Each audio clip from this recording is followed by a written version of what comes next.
One of the reasons us graffiti writers have so much fun writing graffiti is because nowadays we have so many different options in terms of what graffiti markers, mops, solid sticks we can use for tags, etc. But the reality of the situation is that some graffiti markers just plain aren't the best ones to be using. So today I'll be telling you my top 5 least favorite / worst graffiti markers and why. So let's dive straight into it, and I do actually have in-depth reviews of almost all of the products I'm going to be showing you here today. If you want to check them out, look for a link in the cards in the corner over there or in the description, because I know us graffiti writers always have differing opinions on what markers and mops are cool.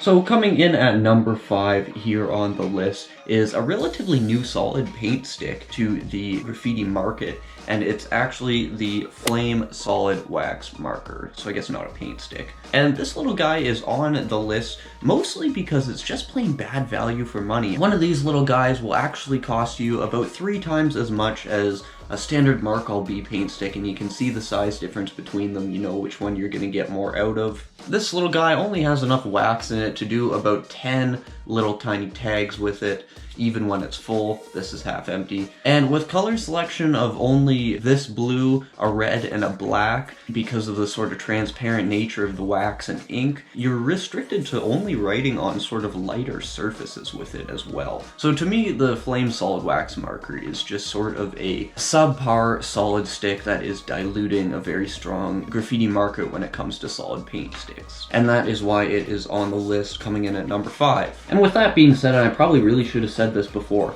I don't mind people disagreeing with me about if they like the markers on this list or not. I'm not here to say nobody should be using any of these graffiti markers, but what I will say is I have done up to this point 54 reviews of different graffiti related products on my YouTube channel. So with my experience at least trying out a lot of different products, I'm hoping to at least guide some of the newer writers away from products that may either just not be ideal for graffiti specifically, or may just not be the greatest value for money, especially if you're starting off. And coming in at number 4 on this list is the Markwell graffiti markers. Some of you may not even have heard of these before, and that's because as far as I can tell, I don't even think these are being made anymore. I do remember at one point though, many various online graffiti stores promoting these like hell, giving away a free one in graffiti orders to try and get people to try them out. But ultimately, after trying them, the graffiti community spoke, and what they said is these markers suck.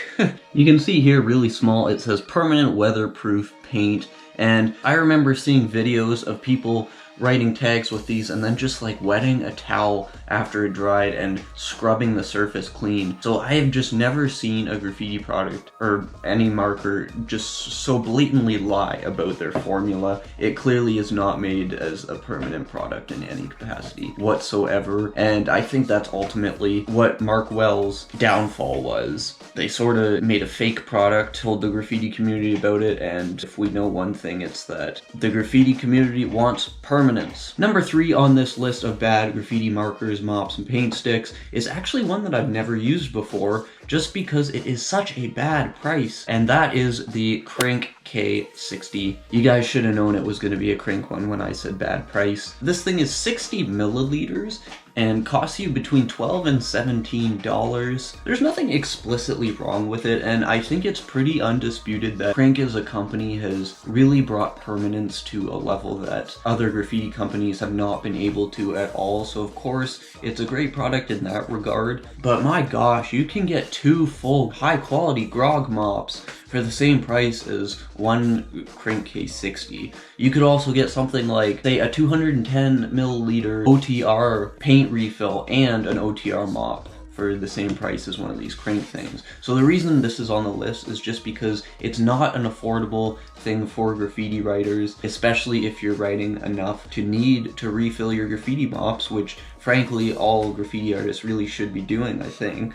But number 2 on this list is, guess what? Another Krink product trying to make you sell the farm to get one of these little guys. It is the Krink K90 here. It is a pump marker similar to the Dykem Dalo, actually. I do have a review comparing this with the Dalo marker if you want to check that out. But this thing is between $10 and $14, and it only comes in either this sort of off-white or black, and it's not even refillable. Which the Dalo marker actually is refillable, I found that out just a little while ago. But possibly more importantly is that you either pump this too much and it explodes all over the surface that you're trying to write on, or if you pump it once or twice like it says, it'll sort of just run out on the 4th letter of your tag, which is particularly annoying if you're like me and you enjoy those dank one-liner tags, which you can't do with this very well. But this thing just honestly doesn't really write very well in my eyes, and it isn't a marker that a lot of graffiti artists would really have a use for, especially when there's other markers also filled with very high quality paint out there for a much, much cheaper price. But this pales in comparison to the number 1 worst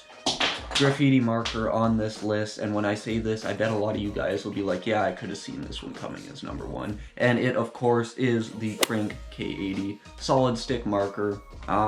And basically, this thing is just not fit for duty. I've tried writing on smooth and rough metal surfaces in the dead heat of summer, where the metal is heated up, it should be nice and slippery. Surfaces where a Markall would have no problem being nice and buttery smooth.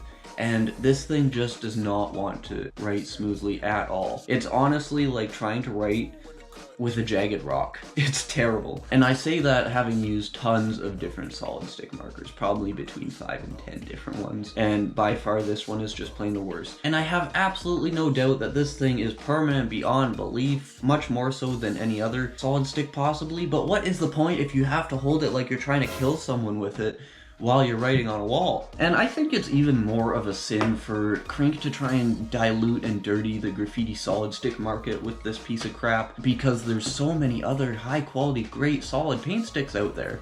Like seriously, you can get 5 Markall B paint sticks, a completely unobjectionable paint stick, for the same price of one of these.